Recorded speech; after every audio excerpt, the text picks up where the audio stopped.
দেশ পুনর্গঠনের ডাকে সাড়া দিয়ে রেকর্ড রেমিটেন্স পাঠানোর প্রত্যয় ফ্রান্সের প্রবাসী বাংলাদেশিদের।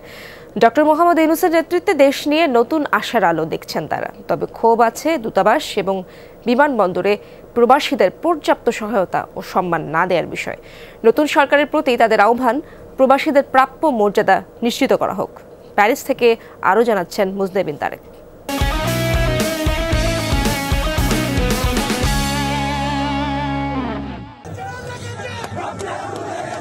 দেশে বৈষম্য বিরোধী আন্দোলন যখন সফল, তখন সেই ঢেউ এসে আছড়ে পড়ে কয়েক হাজার মাইল দূরের দেশ ফ্রান্সে। সিটি অব লাভ খ্যাত প্যারিসের ঐতিহাসিক রিপাবলিক প্রাঙ্গণে আনন্দ মিছিলে সামিল হন প্রবাসী বাংলাদেশিরা।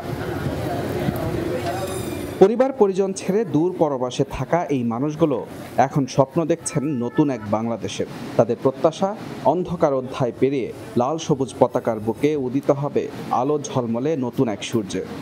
নতুন সরকারের একটাই অনুরোধ, প্রবাসী যারা কষ্ট করে রেমিটেন্স পাঠাচ্ছে তাদের সুরক্ষা থাকে এবং কি তাদের সেফটি সবচেয়ে সবার আগে।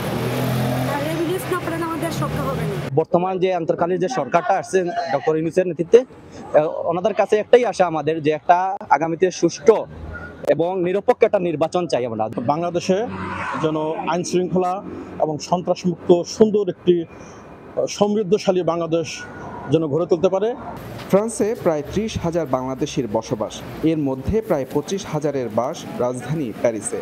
রেস্টুরেন্ট, হোটেল, দোকান সহ অন্যান্য খাতে নিজেদের প্রতিষ্ঠিত করেছেন তারা। তবে আক্ষেপ, প্যারিসের বাংলাদেশ দূতাবাস থেকে কাঙ্ক্ষিত সেবা না পাওয়ার। সেই সাথে আছে দেশের বিমানবন্দরে প্রাপ্য সম্মান নিশ্চিত না হওয়া। সুন্দর করে মূল্যায়ন করা হবে, আমাদের লাগেজ চুরি হবে না, কোনো কিছু চুরি হবে না, সব কিছু ঠিকভাবে থাকবে। পাসপোর্টের কারণে ওনারা পেপারস পাইতেছে না। এই মানুষগুলো ওদের যদি লিগালাইজেশন হয়, তাহলে বাংলাদেশ আরও বেশি রেমিটেন্স পাবে।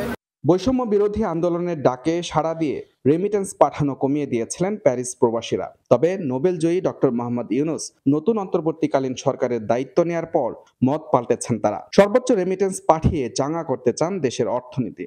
বৈধ লাইনে সরকারি চ্যানেলে আমরা রেমিটেন্স পাঠাবো, আমাদের সরকার যাতে আমাদের এই রেমিটেন্স আমাদের সবকিছু উন্নয়নের কাজে লাগে। দেশটা যেন দুর্নীতিমুক্ত থাকে এবং ট্রাফিক ব্যবস্থা সুন্দর মতো চলে এবং আমরা যথাযথ রেমিটেন্স পাঠাতে পারি বাংলাদেশের। আমাদের রেমিটেন্সগুলো ভালো কাজে লাগানোর জন্য এটাই আমাদের কাছে প্রত্যাশা।